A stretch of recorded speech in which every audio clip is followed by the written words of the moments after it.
Right now on Denver 7 News at 7 a.m. on Local 3, it is a Denver 7 Weather Action Day, and we're watching how the extreme heat may affect your plans this weekend. The public hearings for the Capitol riots have come to an end for now. The response from former President Trump and what's left in the committee's investigation. And then a small group of people head to the state capitol to protest the Denver police shooting downtown that injured 6 bystanders. The calls now for reforming law enforcement in the Mile High City. Good Friday morning to you. Thanks for joining us for Denver 7 News here at 7 o'clock on Local 3. I'm Brian Sanders. And I'm Nicole Brady. Yes, it's Friday. The sun is up and it's warming up fast outside. Here's a live look from our camera on Empower Field. A beautiful shot there, but you'll want to get out early today and have a plan to keep cool later this midday here. Well, check out the highs expected for today. The big bold 100 in Denver, all the way up to 104 down in the southeast corner in Lamar.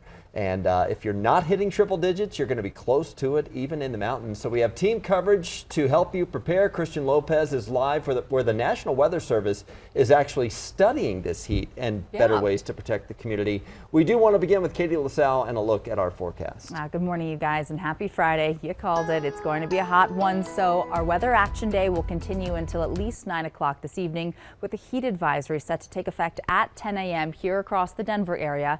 Highs will be in the upper 90s to around 100 degrees both today and tomorrow. We do have the chance for a few more thunderstorms popping up on Saturday, and temperatures not as hot as we round out this weekend. Right now it's pretty pleasant outside. Right now it's 74 degrees out at DIA with winds sustained from the west at 8 miles per hour. High 50s into Littleton, low 60s out through Lakewood and Boulder right now at 70 degrees. It will warm up quickly through the mid-morning hours. Plenty of sunshine, increasing clouds by this afternoon. Lunchtime at 91 degrees. And we're expecting highs in the upper 90s to triple digits. So stay cool, hydrate, play it safe today, find some place cool to hang out this afternoon, and then expect 80s to return, Micah, by the end of the weekend.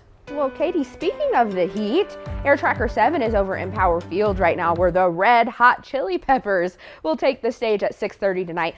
Luckily, it'll be a lot cooler when they do take the stage. Let's go ahead and take a look at your map. It's looking really good this morning. Most areas are in the green. Northbound I-225 from I-25 to I-70 is 11 minutes right now, again in the green, and that's really the case for most areas. However, if you are headed southbound, you can expect a little bit of a slower commute. Let's take a look at this commute here. Southbound I-225 from Parker Road to I-25, 6 minutes, not bad.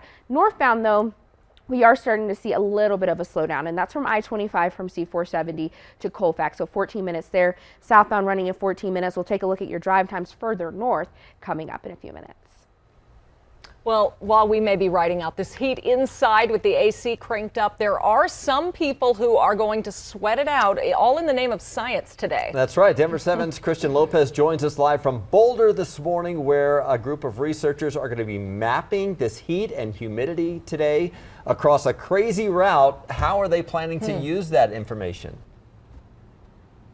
Yeah, volunteers are all around Boulder this morning. They are collecting data to see where this dry and hot temperature poses the most risk. And they are using these sensors to collect temperature and humidity information. And we are speaking to Adam Hall, who is a master's student at CU Boulder. And you actually recruited all of the volunteers for this project, and you're also assigning all of those routes. Can you talk about what people are going to be doing?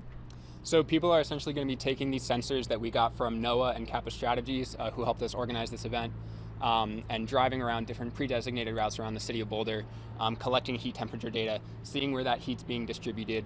Oftentimes we find that heat isn't distributed evenly across our cities. And so when they find these hot spots, what exactly does that allow the city to do? So what the city is hoping to do is to target these hot areas and implement nature-based climate solutions. Things like tree planting and pollinator gardens to try and cool down those areas with natural solutions. And how many volunteers do you guys have today? We're hoping to get about 100, but we have about 42 that are out driving, and the rest of them we're going to be out biking and walking, using little Bluetooth hygrometer devices, collecting temperature and humidity data. Awesome. Thank you so much. We appreciate it. And they're going to collect all of this data, and it will take about 6 to 8 weeks to get those results back. We're live in Boulder this morning. I'm Christian Lopez, Denver 7. All right. Yeah, thank you, Christian. Well, the extreme heat isn't just here on us. It's all over the country right now. Record-setting temperatures are forecast through the weekend, maybe longer. Forecasters say more than 4 out of 5 Americans could see temperatures above 90 over the next week. Phoenix could hit 113 today. Maricopa County has already reported more than 24 heat-related deaths since May. In Texas, a lack of water is forcing ranchers to send cattle to slaughter early. And New York could see its longest streak of 90-plus days in nearly a decade. Avoid going out in the peak hours, stay out of it, stay hydrated, keep your pets inside, check on your neighbors. Philadelphia could also top 100 on Sunday. An animal sanctuary there in Pittsburgh is using fans to keep the animals cool. Yeah, Wow. that's right where I would be standing too. Feathers flying. Yeah. You might have to hike a 14er here to escape the heat, but just remember that cramps and a headache are some of the first signs that you are dehydrated. Take plenty of water with you wherever you go. Watch for symptoms of heat exhaustion. Those would be like a rapid heartbeat, fast or shallow breathing, slightly elevated body temperature. And if those don't improve after an hour, then you might need to go see a doctor, especially if someone passes out or appears confused. But you can stay up to date on the forecast anytime with our 24/7 weather stream on Denver 7 Plus, which you can download to your streaming device for free. The committee investigating the attack on the Capitol is finished with public hearings for the rest of the summer. The investigation, however, will continue, and the committee will release a report on its findings sometime this fall, just ahead of the midterm election. Former President Trump, meanwhile, has fired back after this testimony at the hearing last night. He told the people who we had just watched storm our nation's Capitol with the intent on overthrowing our democracy, violently attack police officers, and chant heinous things like "Hang Mike Pence. We love you. You're very special." And as a spokesperson for him, I knew that I would be asked to defend that. And to me, his refusal to act and call off the mob that day and his refusal to condemn the violence was indefensible. And so I knew that I would be resigning that evening.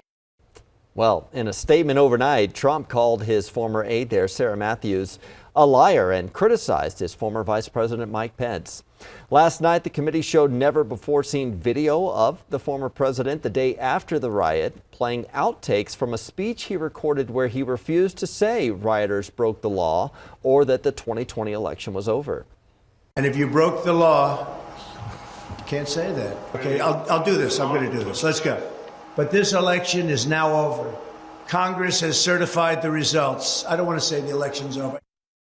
In another clip, his daughter Ivanka is heard coaching her dad from the background to say the election had been certified. Well, in other D.C. news, doctors are continuing to monitor President Biden after he tested positive for COVID. The president's personal physician said he is only experiencing mild symptoms, including a runny nose, fatigue, and an occasional dry cough. The White House says it's not sure where Biden caught the disease. He is resting, though, and taking the antiviral treatment Paxlovid and will remain in isolation until Tuesday.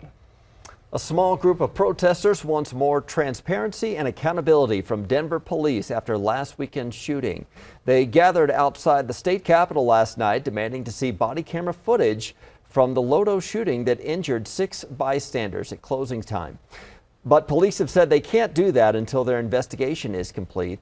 The group also called for restitution for the victims and the creation of a civilian police accountability council.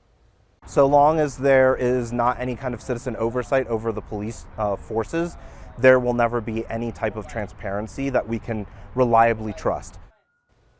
Demonstrators feel police protocol is outdated and lacks transparency. We've been trying to reach you concerning your car's extended warranty. Sound familiar? We all get those robocalls. Now we are learning why this particular scam is worse than the others and the push to end this annoyance. Also, it sounds like a great idea in theory. Buy now, pay later, but only if you know the risks up front. We'll explain what to be on the lookout for so you can just enjoy the benefits.